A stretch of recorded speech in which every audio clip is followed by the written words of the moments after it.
देखो सिर्फ दो ऑप्शंस हैं, सिर्फ दो ऑप्शंस, बहुत सिंपल। पहला कि आप अपने बाहर की आवाज़ सुनो। बाहर की आवाज़ क्या कहती है कि भाई लोग क्या कहते हैं, लोग क्या करते हैं, उसने क्या किया जिसकी वजह से वो सक्सेसफुल हुआ, वो क्या कर रहा है। या किसी और से जाकर के राय मांग रहे हो कि भैया मुझे बताओ मुझे क्या करना चाहिए, मुझे कोई अच्छी सी लाइन बता दो। एक बार मेरे पास कोई आया था और आकर के उसने बोला कि भाई मुझे कोई अच्छी सी लाइन बता दो। मैंने कहा हाँ यार आजकल ना वो स्पेस टूरिज्म का काम काफ़ी अच्छा चल रहा है। मैंने बड़ा सीरियस होकर के बोला कहता वो क्या होता है। मैंने कहा कुछ नहीं करना यार, तेरे को एक रॉकेट खरीदना है और लोगों को स्पेस में लेकर के जाना है, चांद पे घुमा करके लाना है। कहता यार क्यों मजाक कर रहा है। मैंने कहा भाई शुरू किसने किया था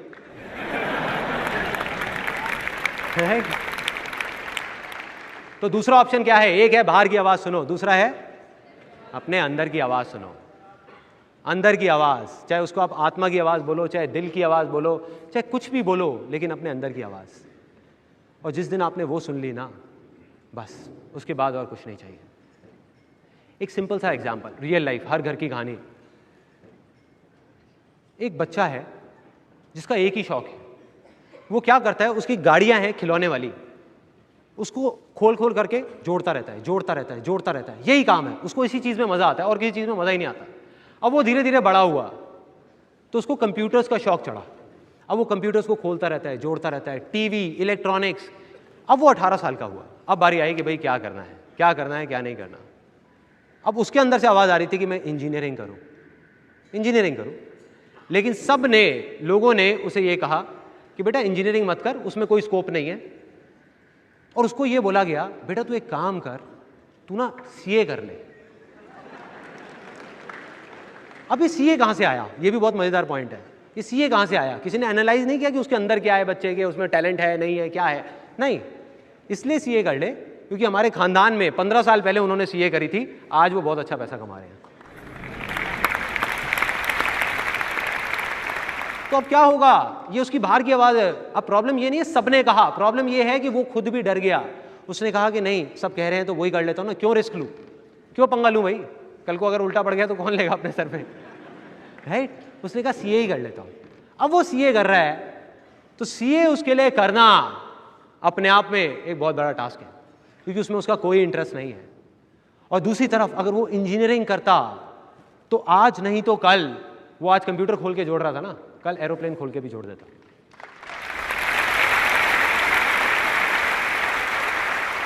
अब यहां तक हमको समझ आ गया कि हमने मान लिया कि हम कुछ भी कर सकते हैं, अपने अंदर की आवाज़ भी सुन ली, समझ आ गया कि हाँ अंदर से ये मन कर रहा है ये करने का।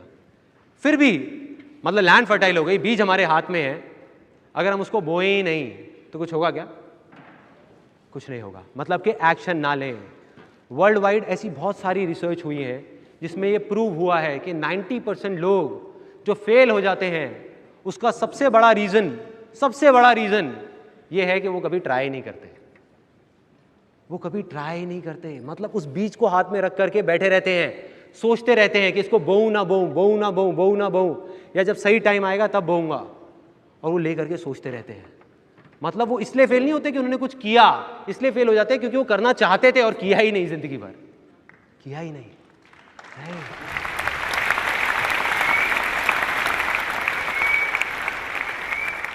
अब ये प्रॉब्लम है, यहां तक समझ आता है कि हम एक्शन नहीं लेते। लेकिन एक्शन क्यों नहीं लेते, मैं आप लोगों से पूछता हूं, एक्शन क्यों नहीं लेते। हमको पता होता है कि हाँ ये चीज हमको करनी है, फिर भी हम नहीं करते, क्यों। एक वर्ड है, एक वर्ड, फियर, रिस्क। और वो बिल्कुल जेन्युइन है, मैं ये नहीं कह रहा वो गलत है, वो सही है। देखो भाई हम अकेले नहीं हैं। आज आपके अंदर से एक आवाज़ आई कि मुझे ये करना चाहिए, आपके पीछे फैमिली भी है, घर वाले भी हैं, बच्चे भी हैं, सब कुछ है, आप कैसे कर दोगे। रिस्क है उसके अंदर। बकवास, बिल्कुल बकवास, मैं नहीं मानता। क्यों नहीं है, क्योंकि रिस्क नाम की कोई चीज़ है ही नहीं इस दुनिया में।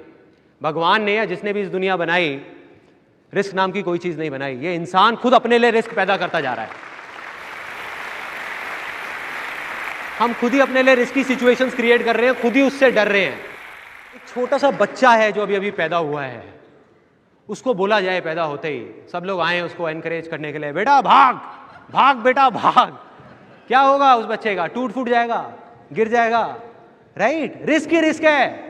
मगर उस बच्चे को टाइम दिया जाए, उस बच्चे को बोला जाए चल बेटा पहले क्रॉल कर धीरे धीरे जमीन पे, फिर उंगली पकड़ के चल, फिर भाग, तो कोई रिस्क है? नहीं है। यस और नो? नो। आपको एक बहुत मजेदार सी एक एक्सपीरियंस बताता हूँ जो मेरे साथ 5 साल पहले हुआ था। मेरे एक दोस्त आया जिसने MBA फाइनेंस किया हुआ था। मैंने कहा क्या बात है भाई, क्या चल रहा है? अरे कुछ नहीं यार, जिंदगी झंड है फिर भी घमंड है। क्या हो गया? तो बंदा बिल्कुल परेशान, कहता यार मैं खुश नहीं हूँ। वो 9-10 घंटे मेरे ऑफिस में ऐसे निकलते हैं कि मैं पक जाता हूँ पूरे तरीके से। मेरा फाइनेंस फील्ड में कोई इंटरेस्ट नहीं है, मुझे बहुत बुरी हालत हो जाती है मेरी। जब तक मैं घर आता हूँ ना, मैं अपनी सारी फ्रस्ट्रेशन आकर के फिर अपनी वाइफ पे और सब पे निकालता हूँ। मेरे को गुस्सा आता है, मैं काफ़ी इरिटेट हो जाता हूँ। तो मैंने कहा ठीक है भाई, इसका मतलब तो फिर यही है कि तेरे को कुछ और करना होगा या कुछ और सोचना होगा। कहता हाँ यार, इसीलिए तो तेरे पास आया हूँ। मैंने कहा क्या सोचा है तूने? कहता यार सही बताऊँ, तू मान जाएगा ना? मैं कहा अरे तू बोलना भाई, मैं तैयार बैठा हूँ तेरे लिए, बोलना तू क्या करना है। कहता मैं सोच रहा हूँ मैं तेरी तरह ना फोटोग्राफी कर लूँ, तू सिखाएगा मेरे को फोटोग्राफी? मैं कहा वो तो ठीक है, मैं तेरे को सिखा दूंगा फोटोग्राफी, लेकिन तू फोटोग्राफी क्यों करना चाहता है फाइनेंस फील्ड को छोड़ करके? क्यों फोटोग्राफी, कोई वजह? कहता यार इसलिए कि तू ना फोटोग्राफी करके बहुत खुश रहता है। मैं कहा बढ़िया यार, फिर तो काम हो गया। तू कल सुबह से आ मेरे स्टूडियो में, मैं तेरे को फोटोग्राफी सिखाता हूँ, लेकिन एक काम करियो, आज रात से ना तू करेले भी खाना शुरू कर दे, 4 कटोरी करेले रोज रात को अच्छे से। कहता क्या बोल रहा है यार? मैंने कहा साफ है ना इसका मतलब। मैंने कहा मैं भाई करेले खा करके भी बहुत खुश रहता हूँ, तो हर वो काम कर जो मुझे अच्छा लगता है।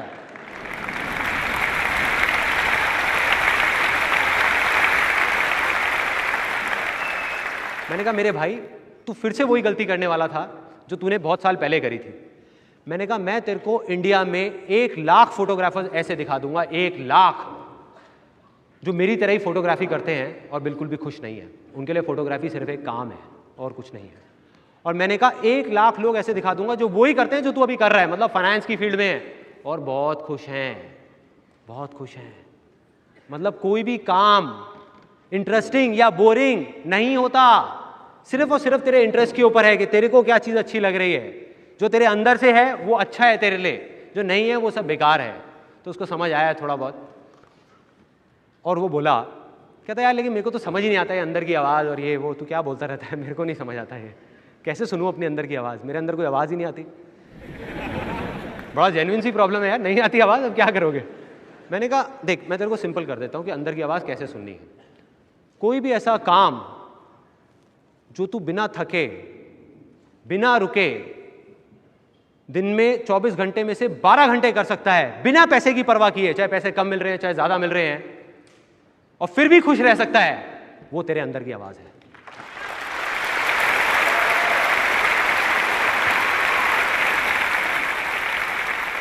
तो एकदम खुश हुआ थोड़ा सा, उसकी आंखों में मैंने एक चमक सी देखी, एकदम खुश हुआ। कहता कि यार फिर तो सही हो गया।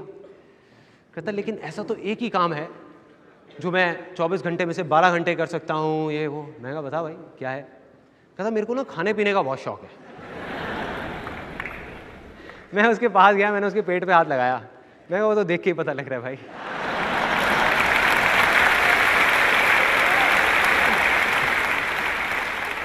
मैं तो नहीं भी बताता तो समझ आ रहा है। कहता यार तू ना भाई देख, एक तो ना सीरियस नहीं होता कभी। मैंने कहा चल हो गया सीरियस, अब बोल। कहता भाई मेरी पूरी बात सुन, मेरे को सिर्फ खाने पीने का शौक नहीं है, मुझे खाना बनाने का भी बहुत शौक है। खाना मैं 24 घंटे बना सकता हूँ, मेरे को बहुत मजा आ रहा होता है। सब मेरा घर में मजाक भी उड़ाते हैं कि यार तू क्या ये बावर्चियों की तरह घूमता रहता है, लेकिन नहीं, मेरा उसी में इंटरेस्ट है। तो बढ़िया है, उससे रिलेटेड कुछ कर ले, प्रॉब्लम क्या है, कर ले। कहता भाई हाँ यार ये तूने सही आइडिया दिया। मैंने कहा मैंने नहीं दिया, तूने खुद अपने आप को दिया है। कहता मैं अब क्या करूँगा, मुझे समझ आ गया है, मैं ना अब तू देख एक बहुत बड़ा रेस्टोरेंट खोलूंगा एक बड़े से शॉपिंग मॉल में। मैं कहा तो क्या सोचा है, शॉपिंग मॉल में जगह खरीदेगा या किराए पे लेगा? कहता यार क्यों मजाक कर रहा है, तुझे पता तो है इतने पैसे थोड़ी है कि जगह खरीद लूंगा। कहता किराए पे लूंगा। मैं कहा कोई नहीं, किराए पे लेगा, किराए पे भी क्या है, मतलब ज़्यादा खर्चा थोड़ी है। तू मान ले किराया एक बड़ा सा रेस्टोरेंट बड़े शॉपिंग मॉल में, मतलब 2-3 लाख रुपए महीने का किराया, ऊपर से थोड़े बहुत पैसे लगा के तेरे को 40-50 लाख रुपए तो चाहिए, इतने तो होंगे ही तेरे पास। मैंने कहा हिसाब लगाइए ज़रा। तो हिसाब लगा रहा। कहता कि देख मेरी जो सेविंग्स है ये जोड़ के पापा से लेके यहाँ से दोस्तों से लेके, कहता 3-4 लाख रुपए तक तो हो जाएगा। मैं काफ़ी पास पहुँच गया तू अपने टारगेट के। अच्छा 3-4 लाख रुपए तेरा यहाँ से हो गया, बाकी के पैसे का भाई क्या जुगाड़ है? कहता क्या करूँगा यार, पापा घर तो गिरवी रखने नहीं देंगे। मैंने कहा तू घर गिरवी रखने का सोच रहा है? मैंने कहा फिर भी सोच भाई क्या करेगा। कहता मैं एक प्रोजेक्ट बनाऊंगा इसका, अपने रेस्टोरेंट का। अब बैंक के पास जाऊंगा लोन के लिए, बैंक तो लोन मुझे दे ही देगा। मुझे हंसी आ गई। मैंने कहा मेरे भाई, बैंक सिर्फ उन लोगों को लोन देता है जिनको उस पैसे की सच में ज़रूरत नहीं होती।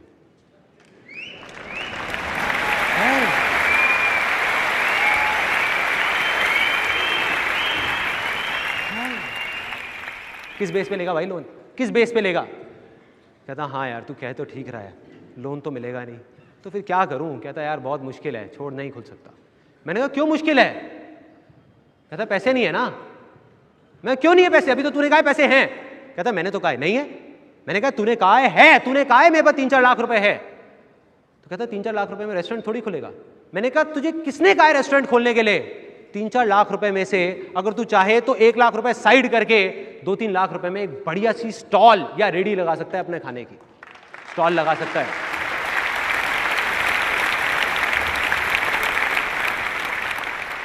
कहता यार क्यों मजाक कर रहा है, मैं MBA फाइनेंस हूं, मैं रेडी लगाऊंगा क्या? मैंने उसको कहा प्रॉब्लम क्या है तो सही, तेरे पास पैसा लगाना रेडी। कहता नहीं लगा सकता यार, नहीं लगा सकता, तू समझा कर। मैंने कहा मैं तो सब कुछ समझ रहा हूं, तू नहीं समझ रहा, मैं तेरे को समझाता हूं। तू रेडी क्यों नहीं लगाना चाहता? तू रेडी लगाएगा, तुझे पता है तू खुश रहेगा, तू हंसता खेलता रहेगा, खाना बनाएगा, खिलाएगा, स्टॉल लगाएगा, वहां पे लोग आएंगे और आज नहीं तो कल तेरा बड़ा रेस्टोरेंट भी खुलेगा उस रेडी के थ्रू, ये भी तुझे पता है। फिर भी तू नहीं लगा रहा। मैं बताऊं क्यों? क्योंकि तू ये सोच रहा है अब मेरे ससुर जी क्या सोचेंगे कि मैंने शादी करी थी एक MBA फाइनेंस के साथ और वो रेडी लगा करके बैठा हुआ है।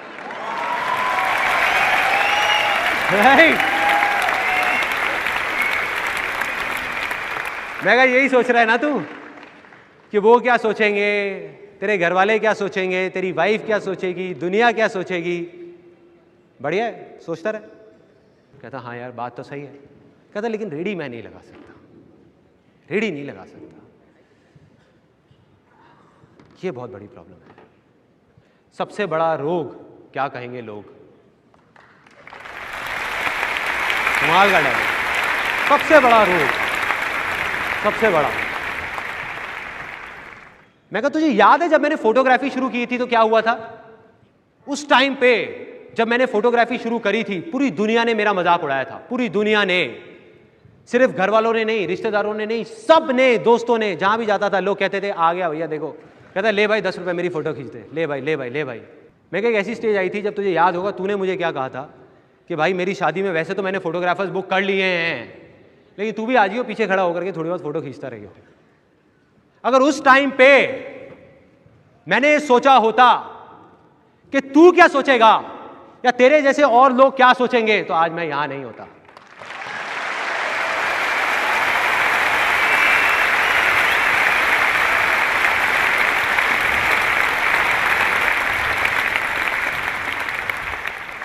मैंने कहा भाड़ में गए वो लोग, क्या सोचेंगे क्या नहीं सोचेंगे। मैंने कहा मैंने कभी परवाह नहीं करी, इसीलिए मैं आज यहां पहुंचा। और सिर्फ मैं नहीं, पूरी दुनिया में उठा करके देख ले क्या किया उन लोगों ने। उन्होंने अपने दिल की सुनी, यानी कि अपने अंदर की आवाज सुनी और छोटे छोटे स्टेप्स उठाए, छोटे छोटे स्टेप्स उठाए, बड़ी छलांग नहीं मारी। हम बड़ी छलांग मारने की कोशिश करते हैं कि मैं ये करूंगा वो करूंगा। अरे भाई प्रॉब्लम क्या है? जो करना है आज करना और छोटे से छोटे लेवल से कर, फिर देख तेरे को कौन रोकता है। कोई नहीं रोक पाएगा, कोई नहीं रोकता।